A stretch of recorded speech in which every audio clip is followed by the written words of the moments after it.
Sports Life with Dr. Roderick Van Daniel. Lately, Federal flow. Well, it certainly helped that you didn't have CP3 and they turned the ball over 21 times. We can't ignore that. But the reality is this game came down to a blitzkrieg. We witnessed just a raining of threes. Klay Thompson and Steph Curry, after shooting 3 of 13 from three-point range in the first half, finished 14 of 28 shooting from threes. That's 50%. Klay finished with 9. Steph Curry finished with 5. It was an unbelievable show to watch. It was an aerial assault, the likes of which we have not seen in quite a while. I couldn't believe what I was seeing, but then again I could. Because one of the things that I kept mentioning, get the ball to Klay Thompson. Find this man. Everybody's talking about Kevin Durant. We know he's a superstar. He finished with 23 points, still struggling from three-point range, but at least he had 4 turnovers today, which is 4 times more than he had in the last 2 games combined, which was 0. But that's okay. You got Steph Curry. He turned back into a 3-point shooter because they turned him into a 2-point shooter in Game 5. But Klay Thompson, after hitting 8 of his first 13 shots in Game 5 was virtually ignored. You cannot have that. This is one of the elite shooters in the game of basketball. They remembered that. They kept finding him, and this guy kept making it time after time after time again. I'm telling you right now, it was something that was special to watch. And if that kind of stuff happens in Game 7, we're going to be back here for the finals instead of Houston. Houston's going to have to find a way to shut that down because, boy, were they on fire tonight.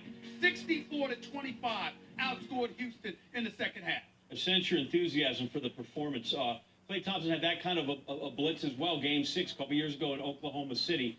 Where did you see CP3's absence most acutely felt for the Rockets?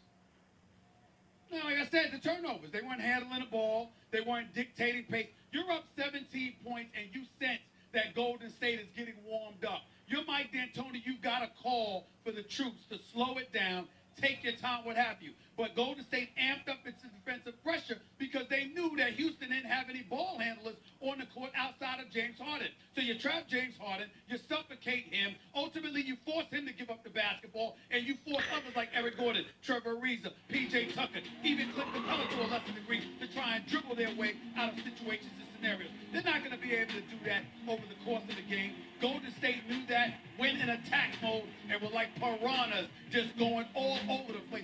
Draped all over Houston, and Houston was ill-equipped to handle it.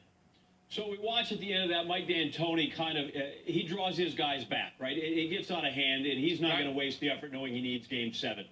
True. Having seen what you saw tonight from Golden State when they're at their best, knowing how Houston plays when they're at home, which is terrific, give me your early vibe on a Game 7 here on Monday. I'm picking Golden State over anybody if you're telling me they're going to be at their best. The problem is when they've been in Houston, they've been far from their best. What I would tell you is this. The key to me for Game 7 for Golden State, don't ignore Klay Thompson. You know Steph Curry is going to take his shots. You know Kevin Durant's going to take his shot. But did you realize, John, that prior to tonight's game, throughout this series, other than Game 1, where Klay Thompson dropped 28 and shot the ball 18 times, the next 4 games, he never had more than 14 shots. That cannot happen. You have to find this man. He's going to make perimeter shots. He has the ability to get to the hole, and you certainly know he can convert from the free throw line. It can't be just about Kevin Durant or Steph Curry trying to break you down. You have to get Klay Thompson involved because if you get him involved, that's an additional individual that Houston will have to pay attention to. It will open up their defense more, and you're able to attack.